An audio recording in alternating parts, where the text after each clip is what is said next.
Today, guys, we are going to get into it. Church.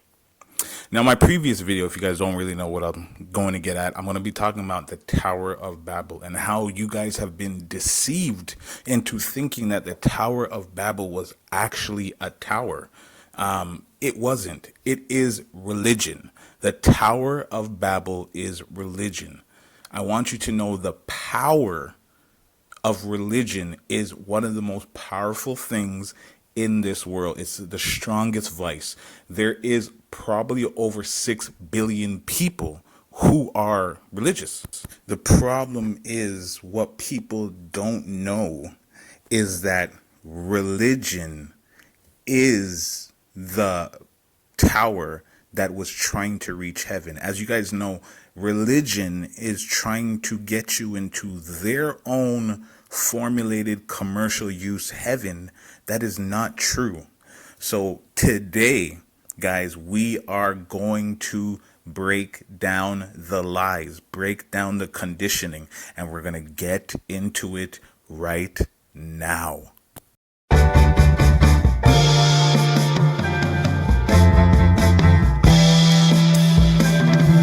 All right, what's going on, guys? How are you doing? I hope everyone's doing perfectly fine, but let's get straight to it. Let's get to the nitty gritty. Now, this is a list of religious populations, okay? So I want you to take a look at it, picture it in your brain. You see other here, 0.79% is other religions, folk religions, Buddhism, Hinduism, unaffiliated Islam, and Christianity. I want you to see that 33%, meaning 1/3 of the population of this world is Christian. Okay, I want you to understand that our predate is based on Jesus Christ. Okay, so to bring it into perspective, so here are like the 18 major world ones.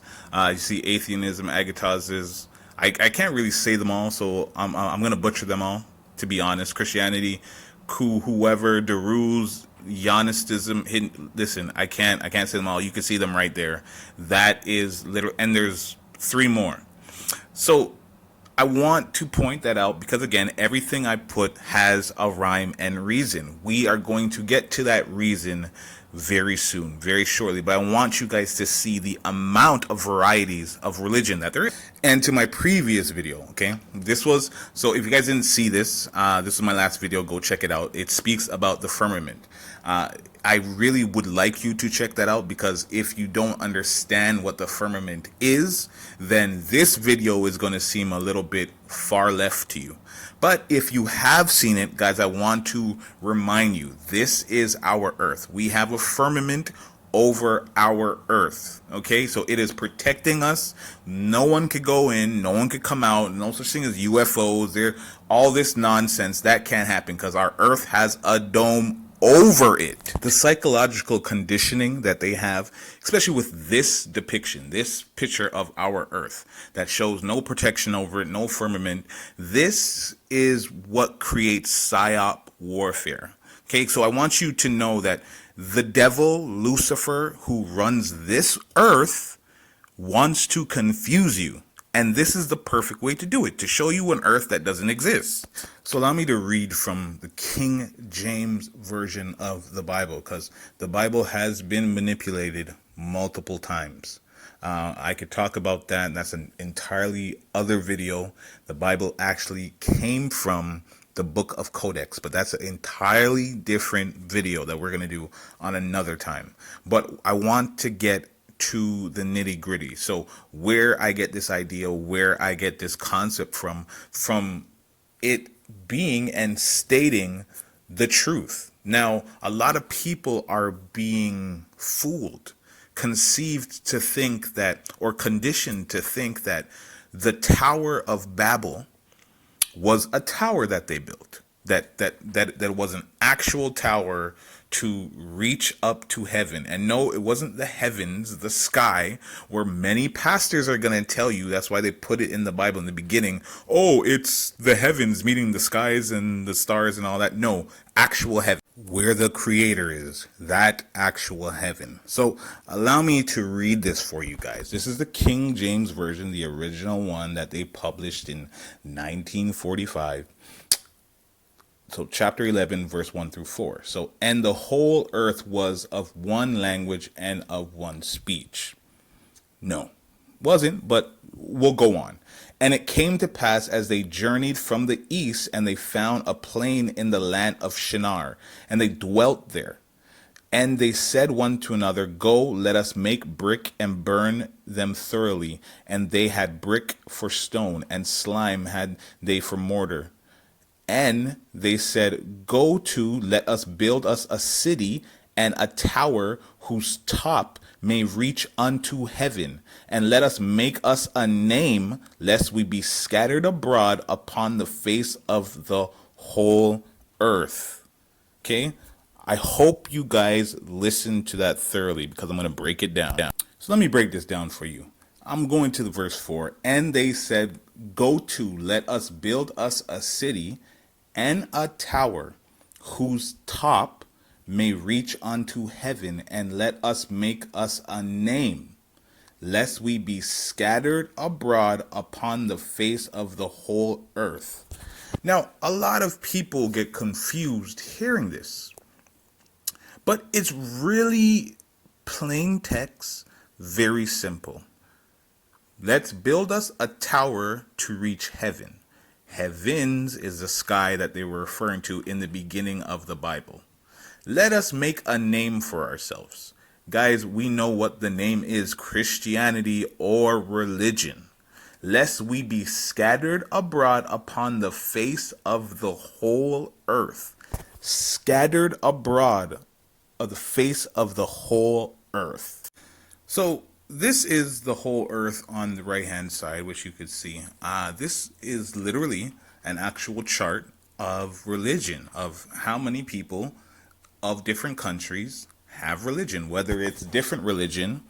Again, remember, so it's not the same. Christianity could be Buddhism, could be Hindu, could be anything, but the religion is spread around the world. First one, and that's Adam as the first man. Adam's role as the father of the human race is outlined in the Quran, where he's given the name by God known as Adam-i-Safi, or the chosen one. Now in Genesis 2 in the Bible, God forms Adam out of the dust of the ground and breathed into him the breath of life, and he came to life. So in both Genesis and the Quran, Adam and his wife were expelled from the Garden of Eden for eating the forbidden fruit of the tree, where God was like, hey, don't eat from that tree, and they did it, so they got kicked out of the garden.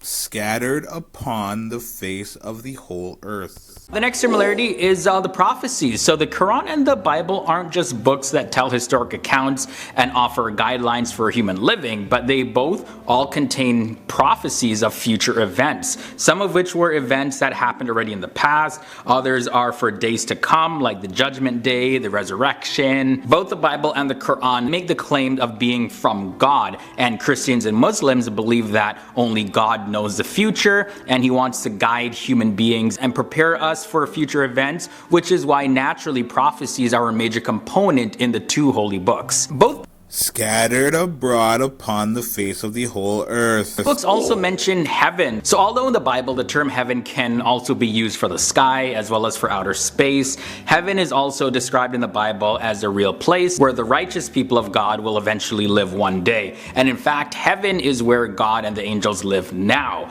Muslims, they strive to live a life of service to Allah with the ultimate goal of being admitted to heaven, or Jannah. All Muslims hope to spend their eternal lives in heaven, also referred to as paradise. You've probably heard that term. It's a place of beauty beyond what anyone can imagine. The Quran also compares heaven to being a lush garden, and in the Bible there are descriptions like having streets of gold as well as having many mansions. Those are all terms used to describe what heaven is going to be like.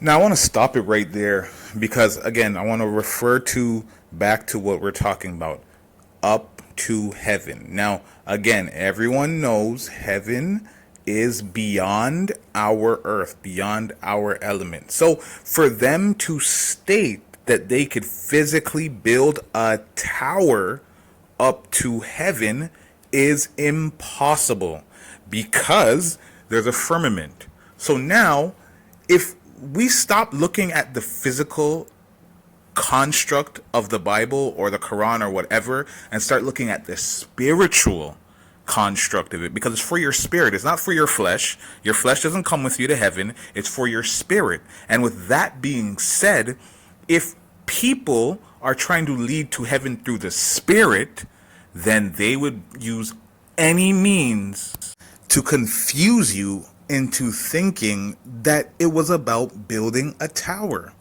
It never was about building a tower. They're trying to build their own path to heaven. That path will not lead you to heaven. That path, which you see right here, is going to lead you to hell, to the person who created it altogether, Mr. Lucifer himself. He is using religion and everything else to blindside people into thinking they are going to heaven when they're not. So what does God really have to say about it? Here it is. There is still a lot I have to tell you, since much error has yet to be eliminated if you humans want to live in truth. But my spirit can only work to the limited extent, to an extent which corresponds to your state of maturity. In order to absorb knowledge which is as yet entirely unfamiliar to you, the recipient's surrender to me has to be so heartfelt that my spirit can flow into him unimpeded. You humans would ask why I allowed such considerable distortion of the truth, which originated from me, to result in the great spiritual darkness of humanity. In reply to this, I must repeat that man's free will resists any limitations if he belongs to my adversary, whose will he fulfills on earth. Since it is my adversary's sole objective to prevent people on earth from recognizing God and Creator, since he is only interested in extinguishing or darkening every light from me, and since he has the same right to influence the human being's will, the truth will always be contaminated again, because the adversary wants to distort my image. He wants to portray me to people such that they shall not feel love for me. Even among the followers of my teaching of the pure gospel, and a few people became particularly prominent and founded organizations of their own accord, promoted themselves to administrators, and thus developed an establishment with many earthly and worldly interests. And thus my adversary, whose greatest objective was to undermine the truth of the gospel, already played his part. Hence the light grew consistently dimmer, and the adverse influence established different teachings which were not recognized as misguided teachings, but were adherently defended as allegedly having been conveyed by me to these administrators, who subsequently also demanded faith in them by the members of the organization, which became extremely powerful in due course. Every human being could and should have realized that an organization with people who want to dominate could never have been built by me, because I taught service with love, whereas the adversary's action promotes thirst for power and hunger for dominance. And in view of this, you will also understand that I will repeatedly ensure that the pure truth is conveyed to people, that I will expose misguided teachings, prove them to be wrong, and denounce them, so that it is certainly will be possible for the true willing human being to live in truth. But he also will have to make every effort to free himself from the structure of lies erected by the one who will always attempt to increase the darkness on earth and employ every possible means to extinguish the light. However, it is difficult for the truth to penetrate, because people's thinking is already so distorted that it cannot free itself from traditional spiritual knowledge, and thus every bearer of light commissioned by me to spread my light will come under attack. That means me.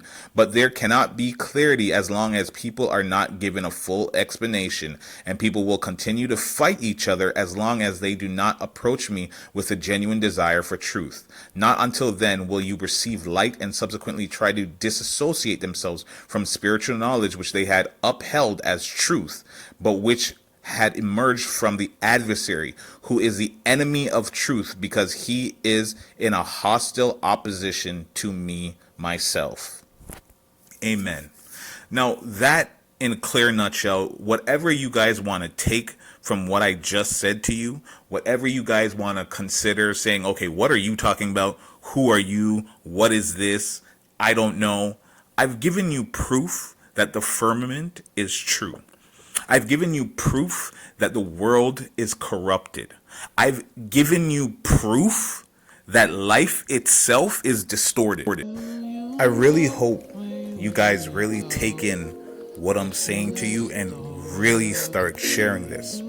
The end times, whether you like to believe it or not, is now, is upon us. And very further we go into the colloquialism of life, soon everything will unveil and reveal itself. I spoke about UFOs 2 years ago, and now it's revealing itself. I want you to understand the devil, this is his kingdom, this is his reign. He is doing what he wants here on this earth, but his time is coming up. And the light bearers, the ones like me who are showing you guys the truth and trying to shove it down your throats, it's free will. Whether you want to take it or not, it's entirely up to you. But I don't need to waste my life making videos knowing that I'm good. So I'm doing this for my brothers and sisters who I love, which are you guys. You guys need to understand that your spirit is the image of God, and you need to come back.